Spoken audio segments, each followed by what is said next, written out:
नमस्कार। 12 जून 2025 Indian aviation sector में black day बन चुका है। वजह हम सभी जानते हैं। उस दिन दोपहर के बाद से हर जगह ये खबरें चल रही थी कि अहमदाबाद से 1:39 में बोइंग 787 ड्रीम लाइनर, जो कि एयर इंडिया की एक फ्लाइट थी, गैटविक एयरपोर्ट लंदन के लिए रवाना होती है। टेक ऑफ के कुछ ही सेकंड्स के बाद यह दुर्घटनाग्रस्त हो जाती है। मेघानी नगर रेसिडेंशियल एरिया में लोकेटेड है बीजे मेडिकल कॉलेज। वहां उसके मेस के पास इसका एक्सीडेंट होता है, जो एयरपोर्ट से सिर्फ 5 किलोमीटर की दूरी पर था। एक्सीडेंट होने के बाद इन्वेस्टिगेटिंग एजेंसीज अपना अपना काम कर ही रही हैं।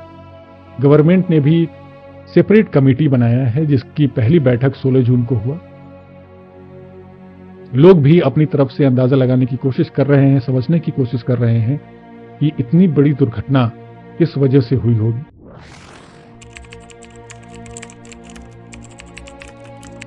इस वीडियो के माध्यम से हम कुछ फैक्ट्स पे भी नजर डालेंगे और समझने की कोशिश करेंगे कि एविएशन सेक्टर किस तरह से काम करता है, क्या ऑर्गेनाइजेशनल स्ट्रक्चर है इसका, कौन कौन से इंस्टीट्यूशंस हैं और उनकी क्या रिस्पॉन्सिबिलिटीज हैं, इसके बारे में बात करेंगे। और लोग जो अपनी तरफ से अंदाजा लगा रहे हैं उसके बारे में भी बात करना जरूरी है। कहीं कहीं पे हमारा समाज कुछ गलतियां कर रहा है। हमारे लिए शायद सिर्फ ये एक खबर है, लेकिन जिन लोगों की नजरों के सामने ये घटना हुई उनकी जिंदगी हमेशा के लिए बदल जाएगी। जो वीडियो हमने सोशल मीडिया के माध्यम से देखा, ये 12वीं क्लास में पढ़ने वाले आर्यन के द्वारा बनाया गया वीडियो था।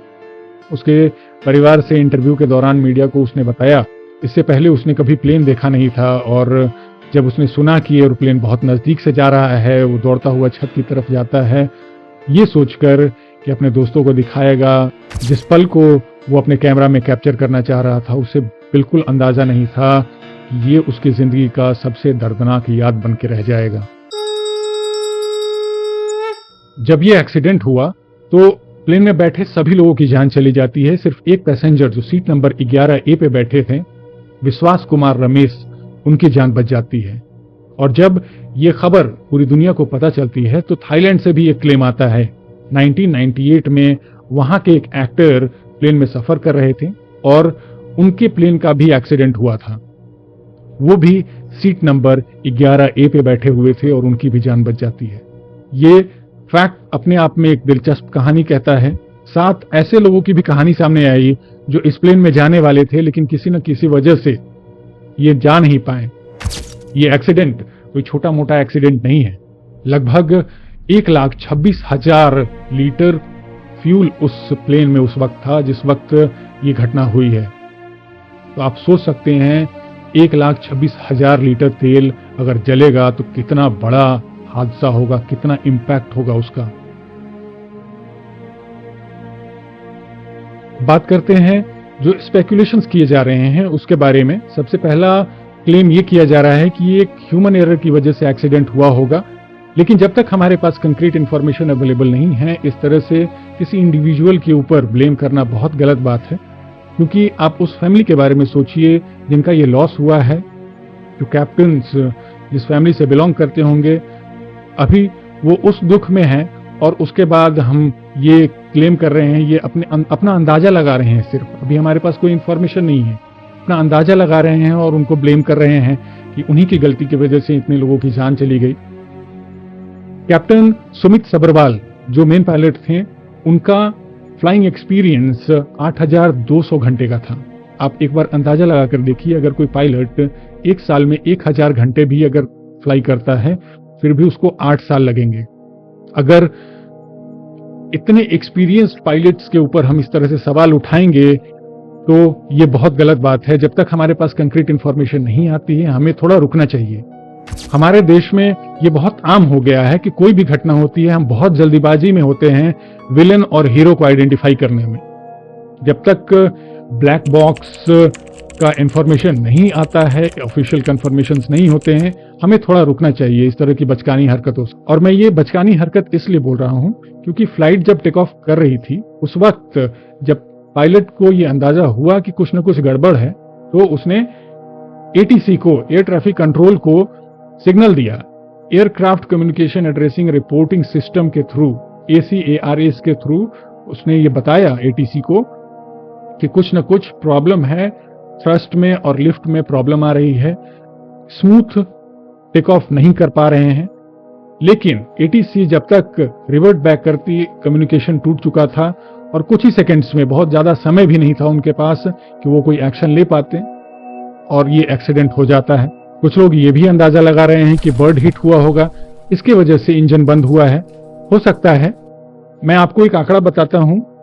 अहमदाबाद एयरपोर्ट महीने में 20 लाख रुपए खर्च करती है फायर क्रैकर्स पे, जिससे पक्षियों को और बंदरों को दूर रखा जाए, जो जानवर हैं आसपास उनको दूर रखा जाए, ताकि एयरक्राफ्ट के टेक ऑफ में कोई प्रॉब्लम ना आए।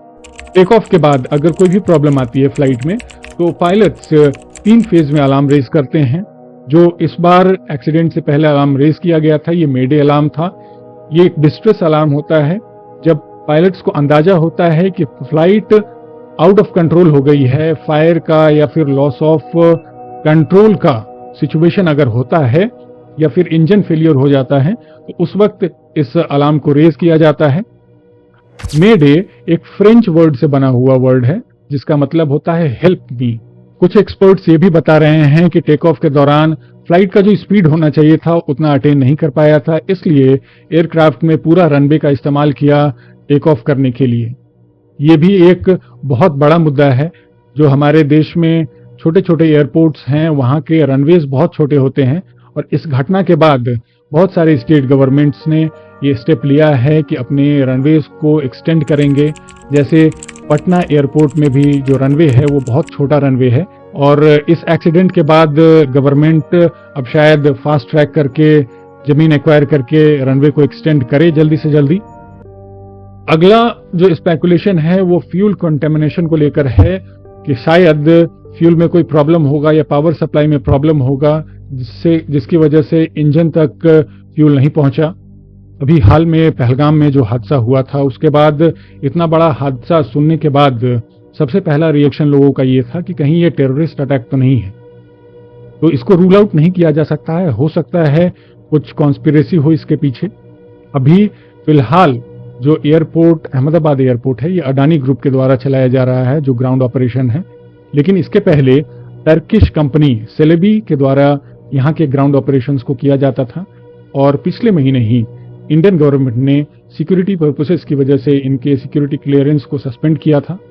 तो अब इन दोनों में क्या कनेक्शंस हैं, ये प्रॉपर इन्वेस्टिगेशन के बाद ही सामने आ पाएगा। ब्लैक बॉक्स जो 2 कंपोनेंट से बना होता है, फ्लाइट डेटा रिकॉर्डर FDR और कॉकपिट वॉइस रिकॉर्डर।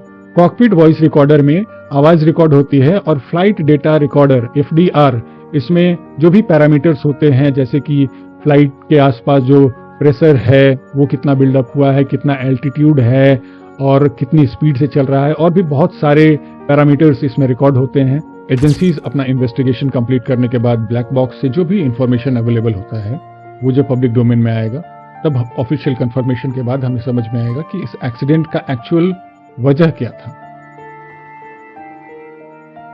आगे बढ़ते हुए मैं आपको बहुत कम समय में हमारे देश में एविएशन सेक्टर का ऑर्गेनाइजेशनल स्ट्रक्चर में समझाने की कोशिश करता हूं। गवर्नमेंट ऑफ इंडिया के अंदर मिनिस्ट्रीज होती हैं। मिनिस्ट्री ऑफ सिविल एविएशन, इनका काम होता है पॉलिसी बनाना, ओवरऑल गवर्नेंस का काम ये करते हैं, मिनिस्ट्री के अंदर होता है। मिनिस्ट्री के अंदर बहुत सारे डिपार्टमेंट्स और इंस्टीट्यूशंस हैं, जैसे DGCA का नाम आपने कई बार सुना होगा, directorate general of civil aviation. इनका काम होता है जो कंप्लायंसेस हैं उनको फॉलो करवाना, जो नियम कानून है उनको देखना, जो सेफ्टी स्टैंडर्ड्स हैं उसको फॉलो करवाना। एयरक्राफ्ट एक्सीडेंट इन्वेस्टिगेशन ब्यूरो, ये एक बॉडी है जो प्राइमरीली सिर्फ एक्सीडेंट्स को इन्वेस्टिगेट करने के लिए बनाया गया था। इंटरनेशनल सिविल एविएशन ऑर्गेनाइजेशन का एक स्टैंडर्ड है, ये इंटरनेशनल ऑर्गेनाइजेशन है, इंटरनेशनल सिविल एविएशन ऑर्गेनाइजेशन, उनके द्वारा कुछ स्टैंडर्ड्स सेट किए हुए हैं। उस स्टैंडर्ड्स के आधार पे और एयरक्राफ्ट एक्ट 1934 का ये कानून है, एयरक्राफ्ट एक्ट, उसके सेक्शन 7 के कॉम्प्लायंस में एक रूल बनाया गया था 2017 में, जिसका नाम है aircraft investigation of accident and incidents. इस रूल को फॉलो करवाना और इस रूल के तहत काम करना एयरक्राफ्ट एक्सीडेंट इन्वेस्टिगेशन ब्यूरो का दायित्व है।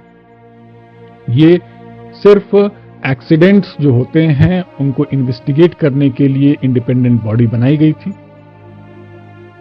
Airport authority of India AAI, इनका काम होता है इंफ्रास्ट्रक्चर्स और एयर ट्रैफिक सर्विसेज प्रोवाइड करवाना। जैसे ATC एयर ट्रैफिक कंट्रोल है, वो एयरपोर्ट अथॉरिटी ऑफ इंडिया के अंदर आता है। Bureau of civil aviation security BCAS, ये एविएशन सिक्योरिटी स्टैंडर्ड्स को इंश्योर करता है। जैसे स्टैंडर्ड्स के बारे में हमने बताया, इंटरनेशनल स्टैंडर्ड्स जो हैं, इंटरनेशनल सिविल एविएशन ऑर्गेनाइजेशन के स्टैंडर्ड्स, उसी तरह हमारे देश में bureau of civil aviation security के जो स्टैंडर्ड्स हैं उनको कॉम्प्लायंस में लाने के लिए, उनको फॉलो करवाने के लिए BCAS काम करता है। Airport economic regulatory authority AERA, इनका काम होता है एयरपोर्ट टैरिफ्स को मॉनिटर करना, उनको रेगुलेट करना। जो फीस कलेक्ट होते हैं पैसेंजर्स से, उनको ये मॉनिटर करता है। तो ये ऑर्गेनाइजेशंस थे जो एयरपोर्ट और सिविल एविएशन सेक्टर में काम करते हैं। पैसों के क्या खरीद सकते हो आप? मेरे पापा को नहीं खरीद सकते ना। पैसों के आप सोने के लिए पणन खरीद सकते हो, नींद कैसे आएगी वो पणन में? पैसों के आप मोह की सब कुछ खरीद सकते हो, मगर सच्चा प्यार कहाँ मिलेगा? जो मेरे पापा मुझे करते थे, कहाँ मिलेगा वो? 1 करोड़ में मिलेगा सच्चा प्यार? मजाक बना के लगते हैं एयर इंडिया वाले, बंद कर दो, नहीं होता तो आपको। इस एक्सीडेंट के बाद आपने जरूर सुना होगा कि टाटा ग्रुप ने अनाउंस किया है कि जिन लोगों की भी जान इस एक्सीडेंट में गई है उनकी फैमिलीज को 1 करोड़ रुपए प्रोवाइड करवाए जाएंगे। इसके अलावा इंश्योरेंस क्लेम के जो पैसे हैं एयर इंडिया वो देगी। 1999 में कन्वेंशन हुआ था, Montreal convention. India is a signatory of that convention. उसके तहत एयर इंडिया को भी इंश्योरेंस क्लेम, जो पैसेंजर्स जिनकी जान गई है उनको पेमेंट करना होगा। इंटरिम पेमेंट 25 लाख का भी किया गया है एयर इंडिया के द्वारा। ये इंटरिम पेमेंट इसलिए होता है क्योंकि जिन लोगों की जान गई है उनके फैमिलीज को इमीडिएट सपोर्ट के लिए ये पेमेंट किया जाता है। कंप्लीट इन्वेस्टिगेशन के बाद जब प्रॉपर इंफॉर्मेशन अवेलेबल होंगे उसके बाद फिर बाकी के क्लेम्स जो 1 करोड़ रुपया है और वो एयर इंडिया प्रोवाइड करवाएगी फैमिलीज को। इसके अलावा हायर क्लेम्स भी किए जाते हैं, वो एक कोर्ट प्रोसीडिंग के थ्रू होता है। उसमें फैमिलीज चैलेंज करती हैं। उसका बेसिस होता है कि जिनकी जान गई है उनके ऊपर कितने लोग डिपेंडेंट थे, उनका इनकम क्या था, उनका उम्र कितना था, उनका मैरिटल स्टेटस क्या था। इन सब बेसिस पे कोर्ट डिसाइड करती है कि उनका नेटवर्थ कितना है और उसके बेसिस पे हायर क्लेम्स भी अलाउ किए जाते हैं। पैसे का कोई भी अमाउंट किसी भी ह्यूमन लाइफ के लिए पर्याप्त नहीं होता है, लेकिन ये कॉम्पेंसेशन उन फैमिलीज को एक तरह से सपोर्ट है। एक बुजुर्ग थे, आपको मैंने थोड़ी देर पहले बताया था, 7 लोग जो इस फ्लाइट में जाने वाले थे लेकिन किसी न किसी वजह से वो नहीं गए या फिर उनकी फ्लाइट छूट गई। उनमें एक बुजुर्ग थे जिनकी फैमिलीज लंदन में रहती थी। उनकी बेटी की अभी हाल में डेथ हुई थी कैंसर की वजह से, और उनके सन इन लॉ इंडिया आए हुए थे। इस बार वो और उनके सन इन लॉ दोनों इस फ्लाइट में जाने वाले थे, लेकिन किसी वजह से जो पर्सन थे वो इस फ्लाइट में नहीं गया। उनका सन इन लॉ गया, जिनकी वाइफ की डेथ हुई थी वो इस फ्लाइट में गए थे और उनकी डेथ हो जाती है। आप उस बुजुर्ग की स्थिति समझिए जिसने अभी कुछ दिन पहले अपने बेटी को खोया था और फिर अपने दामाद को खो दिया। ये बहुत दुखद घटना है जो अभी हमारे देश ने देखा। हमारी सरकार से यही उम्मीद है, जांच के बाद जो भी चीजें सामने आती हैं उस पर प्रॉपर एक्शन लिया जाए ताकि आगे कभी इस तरह की घटना ना हो। जिन लोगों की जान गई है हम उनके लिए प्रार्थना करते हैं कि उनकी आत्मा को शांति मिले, भगवान उनके परिवार वालों को शक्ति दे ताकि वो इस कठिन समय का सामना कर पाएं। अपना ख्याल रखिए। जय हिंद।